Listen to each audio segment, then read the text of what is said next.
Bueno, ya en esta segunda parte, después de todo lo comentado de nuestra realidad recoletana, hoy quiero presentar a una entrevistada que con mucho cariño nos está acompañando el día de hoy, una entrevistada de lujo, una actora política de nuestro país y de no solo nuestro país, sino que también de nuestra región y del mundo, que para mí en verdad me llena de orgullo que esté en la Chimba al día, y la quiero presentar inmediatamente, que es la querida compañera, diputada Camila Vallejo.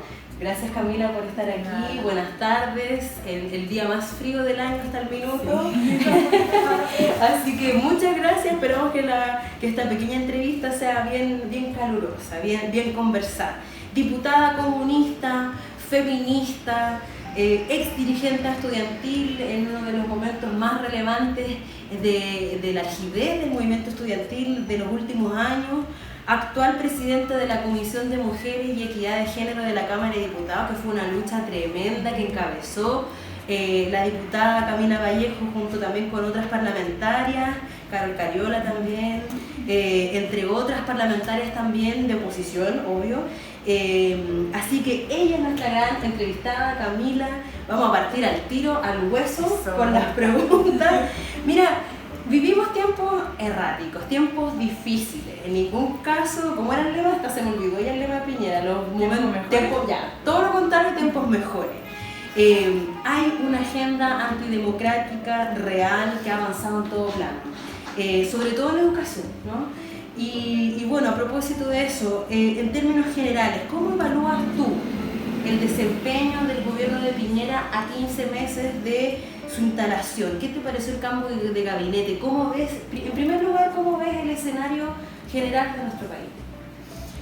Bueno, primero, un gobierno que prometió mejorar los tiempos en este país y lo que ha garantizado son un empeoramiento de las condiciones de vida de los habitantes en Chile.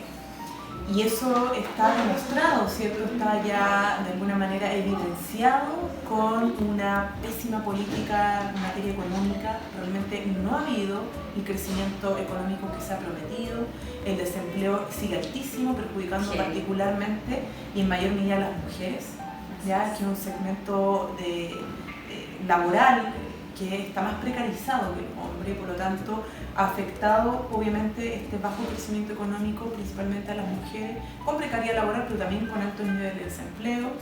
Entonces la seguridad tampoco ha mejorado, de hecho los índices que se han mostrado en disminución de delitos tienen que ver con delitos menores, pero los delitos de mayor connotación en materia de la integridad física de las personas, por ejemplo, los delitos sexuales han aumentado considerablemente.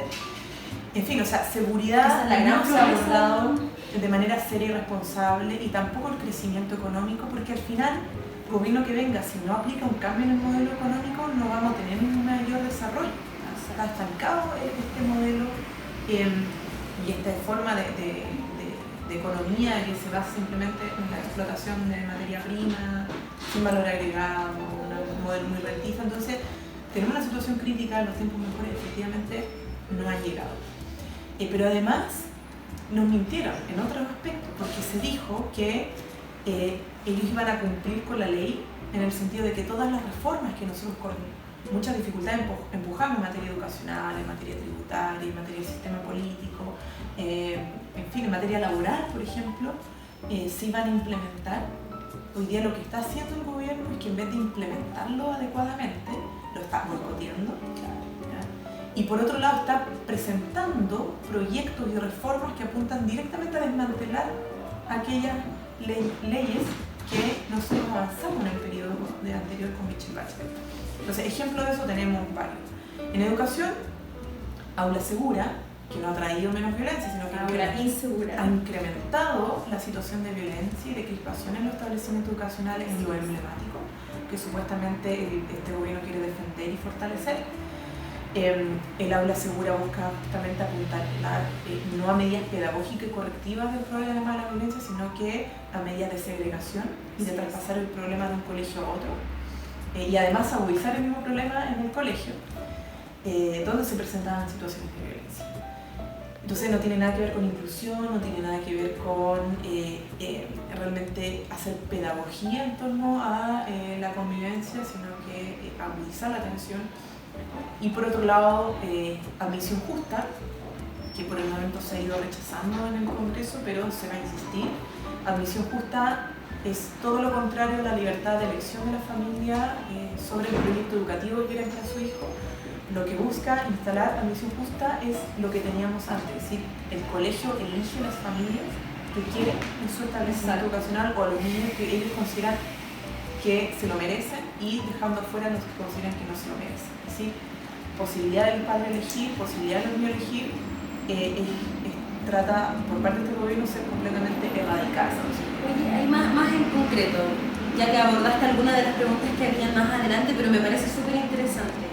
Esa odiosa marca de los niños ricos en un lado y los niños pobres y niños y niñas pobres en otro, bueno, se reproduce y sigue avanzando en esa línea, y esa ley trató de alguna forma de generar criterios y mecanismos distintos de, digamos, de matrícula más diversas en los distintos establecimientos. Y esto lo une a otra cosa que a mí me gustó mucho, pero no lo conozco tanto, por eso te lo pregunto. Una idea que surgió de parte tuya en el verano, que es la ley Machuca, o el proyecto de ley Machuca. Entonces, la pregunta es, bueno, ¿cómo se retrocede con esta propuesta del gobierno, ¿no es cierto? Que esta idea de, como de ley la nueva ley del gobierno, ¿no? ¿Cómo se retrocede en esa ley promulgada en el gobierno Bachelet? Y cómo frente a ese escenario tú propones algo concreto que me parece muy interesante también, como de tratar de revertir esa situación, pero agregar otros componentes, ¿no? Sí, lo que pasa es que la ley Machuca tiene dos componentes. Uno, cómo mejorar el sistema de admisión que creamos con la ley de inclusión. Exacto. Es decir, cómo hacernos cargo de cuestiones que fueron surgiendo en el camino para propiciar de mejor forma la inclusión, al contrario de lo que hace el gobierno de modificar el sistema nuevo para volver a la lógica de la segregación. Y además la ley Machuca busca apuntar a ampliar la lógica de inclusión a todos los establecimientos educacionales, no solamente los particulares subvencionados y los municipales, como públicos, sino que también aquellos particulares pagados. Hay muchas familias que buscan matrícula en colegios particulares, no estoy ni siquiera hablando del niño de Aila o los más ricos, ¿ya? Estoy hablando de muchos particulares pagados que para poder acceder a ellos las familias tienen que pasar por duros procesos de admisión. Los niños más pequeños muchas veces se exponen a situaciones sumamente tensas, donde la entrevista, pruebas de inglés, etcétera, y salen algunos hasta llorando y por llorar dicen no, el niño no apto. Entonces busca de alguna manera garantizar que en aquellos colegios existan cupos protegidos para familias con menos recursos, cosa de que si esas familias quieren, no están obligadas a hacerlo, si quieren postular a esos colegios puedan hacerlo y no se les cobre, ¿cierto? Etcétera. Entonces, como la película Machuca. Como la película Machuca. Ya, obviamente la resistencia de la élite en esto ha sido tremenda, tremenda. Porque es como bien incluye, o sea, inclusivo, pero en eso, en el 85% restante de la población, 93% restante de la población, pero en nuestro sector de élite, no. Aquí nosotros estamos bien como en este gueto de la riqueza, como en esta cúpula de donde nadie más puede entrar que nosotros, estamos sumamente cómodos. Entonces, cuando tú les propones como que hay una ley que garantice que en esos colegios también se entienda el principio de la inclusión y lo importante que no les gusta. Pero bueno, eso es la ley Machuca y el fortalecimiento a la ley de inclusión que estamos proponiendo también en eso tiene que ver con los hermanos que no son de sangre o hermanas, ¿sí? O niños que viven bajo el mismo techo, que también ojalá puedan tener prioridad en el sistema de admisión. Sí, porque obviamente un papá o una mamá que está buscando colegio para su hijo mayor, por ejemplo, y su otra hija que es adoptada o es, no sé, la sobrina que vive bajo el mismo techo, también quieren que vaya al mismo colegio, probablemente. Obvio. Porque los tiempos, etcétera, y si le gusta el proyecto educativo, ojalá. Entonces, la ley de inclusión actualmente le da prioridad, pero cuando son hermanos o hermanas sanguíneos. Cuando no lo son, no se considera. Entonces, lo que buscamos es que sí se considere. Y otras cosas de ese tipo, justamente para que tenga la familia más posibilidades de tener a su hijo o a los menores que requieren educación en el proyecto educativo que más les gusta. Eso es muy interesante porque también es el reconocimiento de la diversidad de familias que componen nuestro país, que no solamente tenía hermanos de sangre, sino que tienes, como dices, tus sobrinos o algunos hermanos o hermanas que la vida te fue entregando, así que... Y que no mires cuánta plata tiene, si es que todos tienen un 7, porque hay niños que les cuesta mucho más, las notas además no reflejan necesariamente las capacidades y los talentos, entonces el proceso de admisión es sí en ese sentido, sin discriminación, pero establece ciertas prioridades. Por ejemplo, cuando se trata de niños que tienen alguna relación sanguínea, o en este caso que estamos tratando de incorporarse viviendo bajo un mismo techo. Buenísimo. Oye, ¿y ha tenido avance en la tramitación o está...? Ha estado muy estancado porque se está discutiendo el proyecto de gobierno de subvención parvularia, que ha sido criticado y hoy día se llama rechazar por parte de la educadora. Nosotros no lo votamos favorablemente, porque es muy crítico. Está en la discusión en la Comisión de Educación en eso, pero apenas saquemos el proyecto, ya sea de rechazo o si el gobierno se abre a hacer modificaciones, que lo dudo, vamos a empezar a tramitar la ley Machuca. Igual fue votada en general. Sí, en la comisión. Aprobada en general en la Comisión de Educación. Buenísimo. Y lo que queda es presentar indicaciones al proyecto.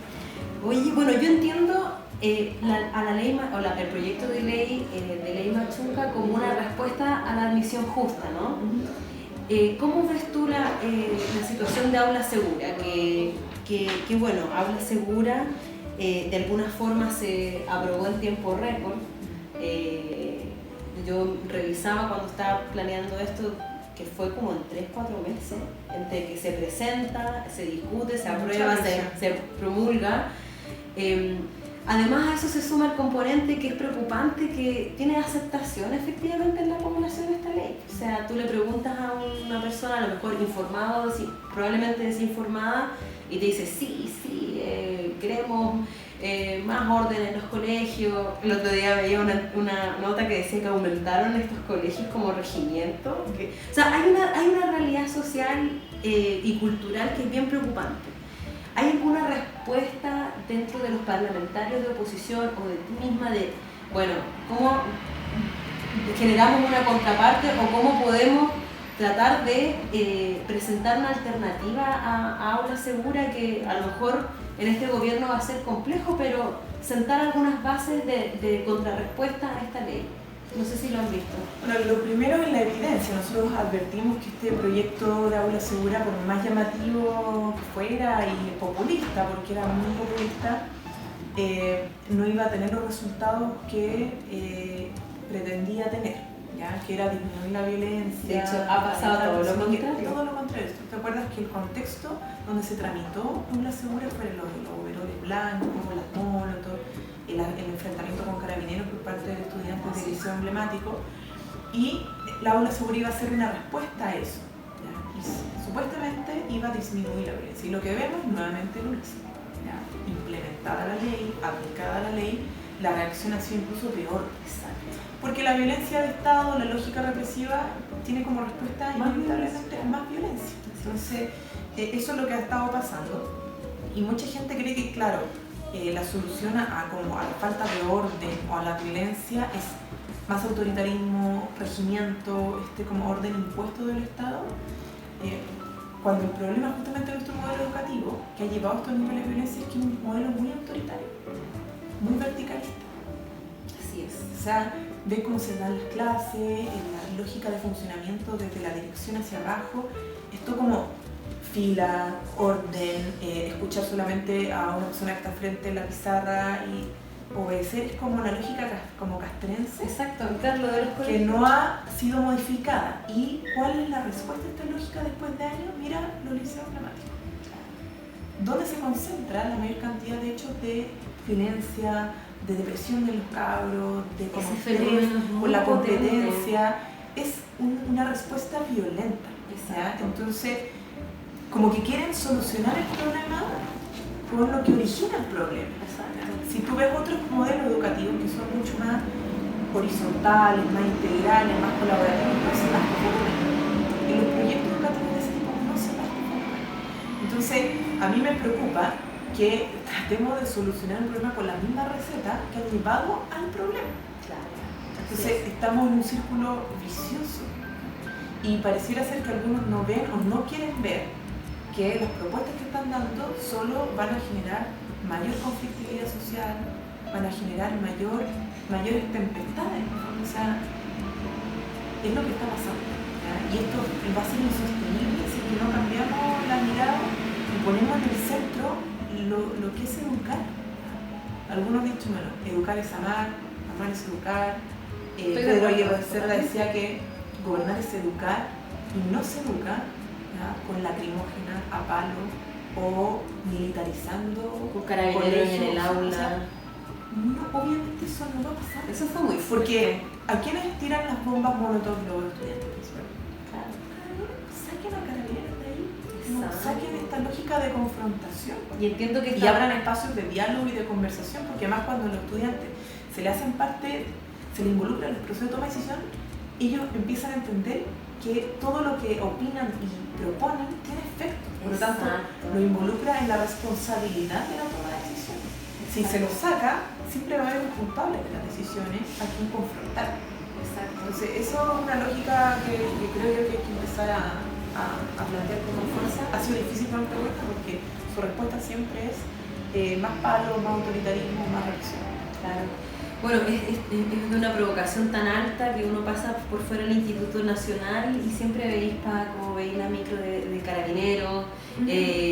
O sea, efectivamente es de una provocación muy alta para mí, me imagino para los estudiantes. Bueno, nosotros tratamos en Recoleta de generar un modelo que ha tenido resultados y que va en la línea de lo que tú dices, o sea, educar es amor, pero que eso se traduce en el directorio colegiado.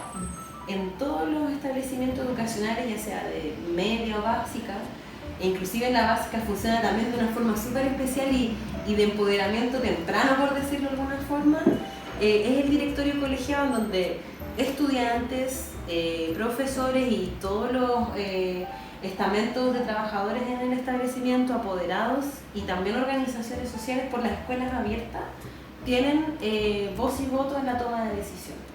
Entonces, cuando hay un caso de violencia, se aborda ahí. Y se aborda porque no, hay situaciones, sí, no claro. Significa que todo sea miel sobre hojuelas, pero creemos que es un modelo que ha funcionado y que a lo mejor por ahí también se pueden presentar iniciativas legislativas respecto del empoderamiento de estos espacios que no sé si en el proyecto de inclusión están tan formalizados o debiesen estar formalizados, pero... Se incorporaron sobre todo en la nueva educación pública. Perdón, en la nueva educación pública la obligación de abrir espacios de mayor vinculación sobre distintas materias, principalmente las pedagógicas, con los profesores y profesoras. Con de convivencia. Pero falta, es que los procesos de convivencia, o sea, los manuales y los reglamentos, se supone que por ley tienen que involucrar a la comunidad, ¿ya? Pero no es tan clara como la obligatoriedad de hacer eso y cómo debe ser el procedimiento. Por eso nosotros en el proyecto de ley que empujamos antes de Aula Segura, que tenía que ver con la convivencia escolar. Porque nosotros estuvimos trabajando con el problema de la violencia, lo empezamos a ver, y una violencia multidimensional, no solamente por los bombas molotov, sino que bullying, acoso, temas sexuales, en fin, muchos tipos de violencia en el establecimiento educacional. Empujamos la discusión legislativa, que era escuela sin violencia, también lo llamamos convivencia democrática, justamente para actualizar los manuales de convivencia y los reglamentos internos, pero dentro de un proceso participativo más permanente, donde realmente no se involucre solo a los representantes de la comunidad, sino porque a toda la comunidad. Porque hay veces que, por ejemplo, los manuales de convivencia y los reglamentos son buenos, pero la gente no está empoderada porque nunca participó, no los conoce realmente, no los entiende, se genera el conflicto a partir de eso, o no son suficientemente buenos porque no ha participado realmente en la comunidad. Entonces, eso era súper importante, y mandatar a que ante hechos de violencia de profesores, estudiantes, profesores, de todas las formas, las medidas se aplicaran, bueno, con medidas cautelares obviamente, en el marco de la proceso de investigación, pero también que hubieran como medidas correctivas y pedagógicas, no solamente sanciones como punitivas, sino que porque el que violenta, por ejemplo en los casos de bullying, también ha sufrido violencia. Exacto. Y las fundaciones que están contra el bullying, donde participan incluso jóvenes que han sufrido bullying, ellos siempre recomiendan no solamente tratar a la víctima, sino que al victimario, en un proceso de reparación completa. Y eso involucra tratamiento y apoyo psicológico, pero psicopedagógico sobre todo, con la familia, una cuestión mucho más integral y que va más al fondo del asunto, justamente para evitar que se reproduzca la violencia, porque si solo establecen medidas punitivas, expulsa al estudiante, va a otro colegio y no se reparó eso, entonces va a seguir la violencia en ese establecimiento educacional, probablemente más agravada porque la repercusión que tiene en un joven, la expulsión, es sumamente compleja, así que incluso, poner el caso que no desertó, porque muchos desertan del sistema escolar. Es violenta. Y eso llega a, o sea, la mayoría de los jóvenes que desertan es que han tenido problemas en ese sentido, que los colegios no los aceptan. Exacto. Qué fuerte para un niño de 10 años que... Y terminan en la delincuencia. Exacto. Bueno, efectivamente está clara la receta, más no la implementación. O sea, la receta del amor, ¿no? Pero la implementación es algo que, bueno, es tarea de todos poder empujar. Nos falta empujar la educación emocional. Y eso a mí me tiene muy en shock porque, bueno, somos de una generación, creo que la misma, y dentro de nuestras demandas estudiantiles no estaba ese tema. No. Y a mí me ha llamado mucho la atención y creo que también es por la misma crisis más exacerbada de este modelo educativo y del modelo en general, que ya el punto sea de que estamos agotados, de que estamos... Muchos suicidios ya se están presentando. Eso juveniles, es porque como que esta sociedad está explotando. Exacto. En distintos aspectos. Bueno, por eso producimos la reducción de la jornada laboral también. Pero es impactante, este tema se está debatiendo cada vez más fuerte en las comunidades educativas, en las universidades.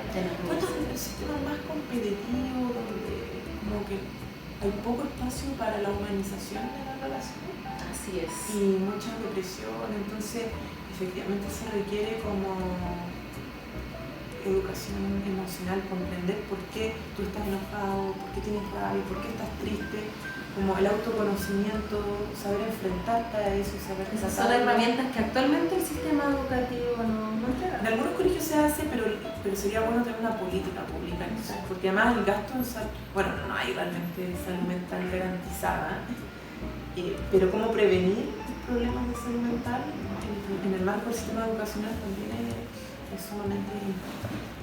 Sí, bueno, son temas que ya no solo se vienen, sino que están y bueno, yo creo que los jóvenes nos están dando luces que necesitamos atajar para revertir eso. Oye, mira, otra pregunta, me quedan dos preguntas. Mira, tú recién lo decías, esta idea de contrarreforma, ¿no? Que es increíble cómo todo lo que se hizo, como que este gobierno está empecinado en contrarrestarlo. Y te pregunto... Habla de ajustes, mejora. Mira, yo te pregunto, en esa línea, esa anhelada educación pública, ¿no? El fortalecimiento de la educación pública con un componente gratuito, laico, no sexista, en fin. ¿Cómo se ve ese horizonte? ¿Cómo lo ves tú? Además, con una agenda cargada, por lo menos los anuncios del 1 de junio, bien desalentadores. Y te pregunto, aparte de esa pregunta tan como grande, te pregunto específicamente por el CAE 2.0, que precisamente va en la lógica contraria del fortalecimiento de la educación pública a partir de su gratuidad. ¿El horizonte está muy lejano o qué podemos hacer desde tu perspectiva, tanto en tu rol como también desde lo social y lo comunitario, para que ese horizonte lo alcancemos incluso en las condiciones más adversas que son en un gobierno de derecha?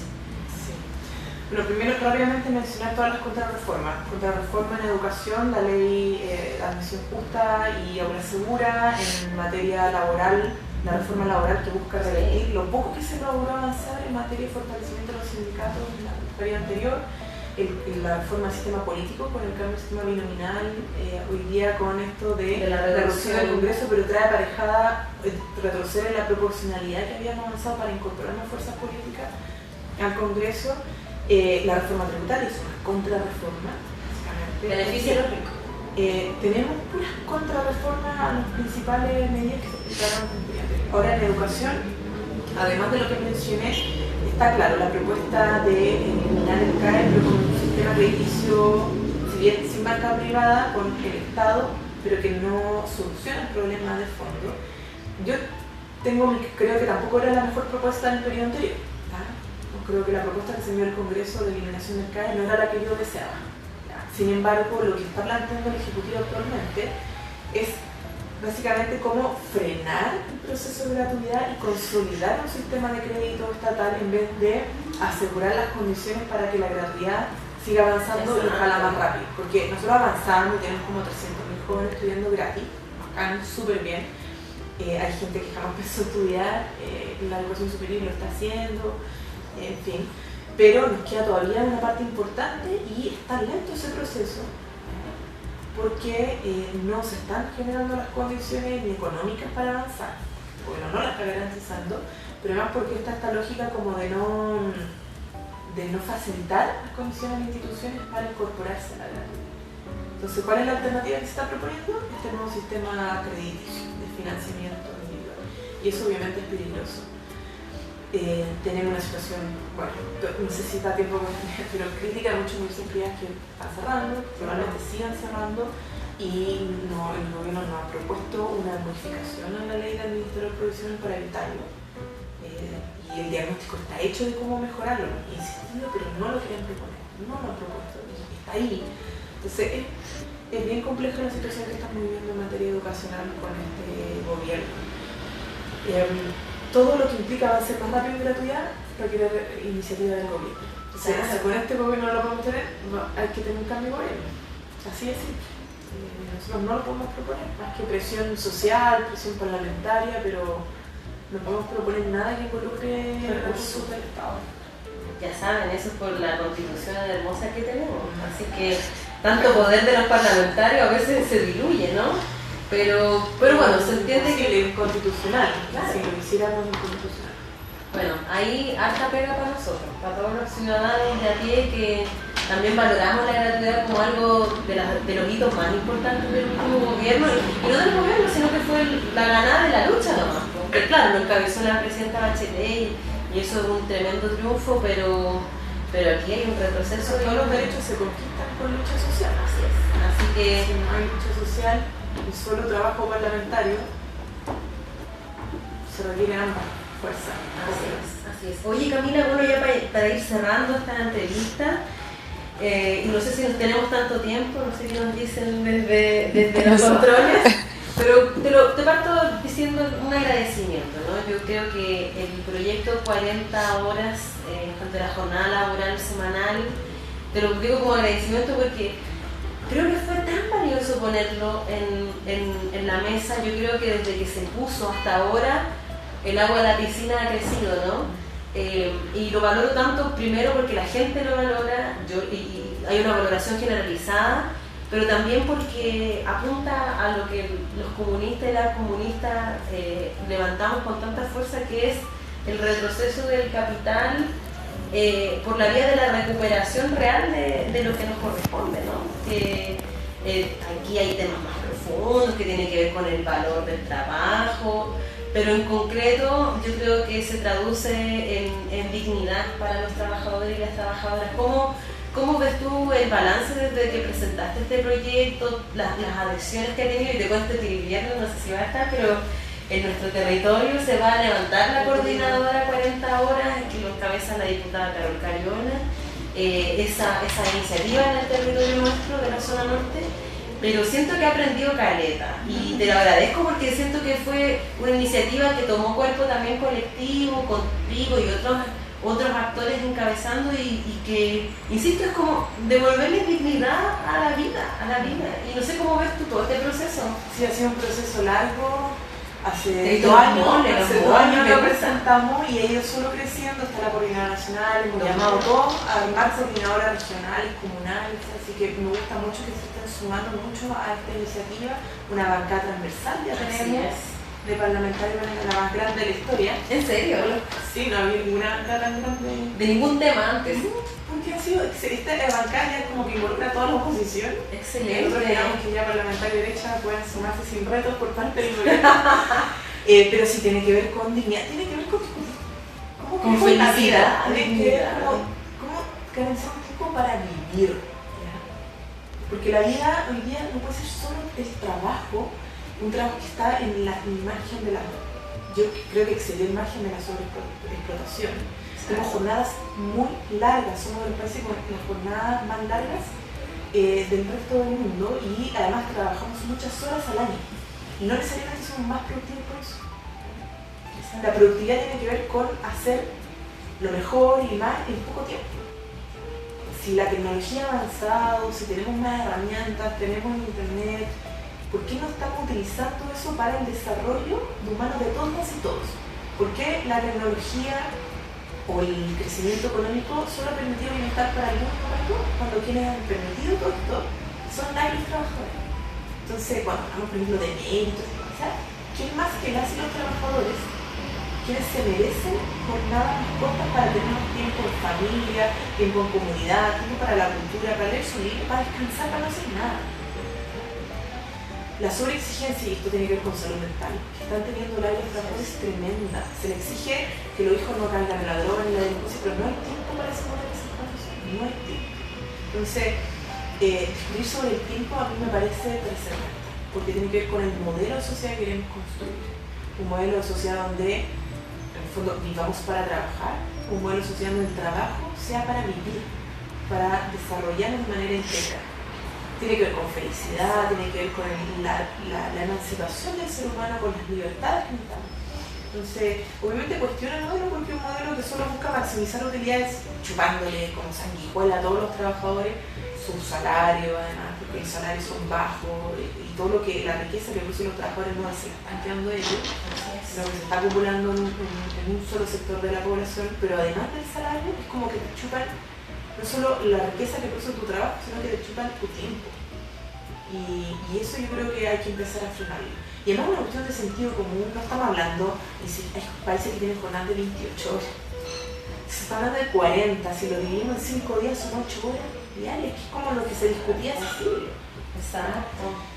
No estamos hablando de algo local, no se va a caer el mundo por esto, de hecho puede mejorar el país con esto, en materia de productividad, en materia de salud mental, de vida familiar a los niños. Si ponemos el gobierno y se pongamos a los niños primero, ¿no le preguntamos a los niños qué quieren respecto al trabajo de sus padres?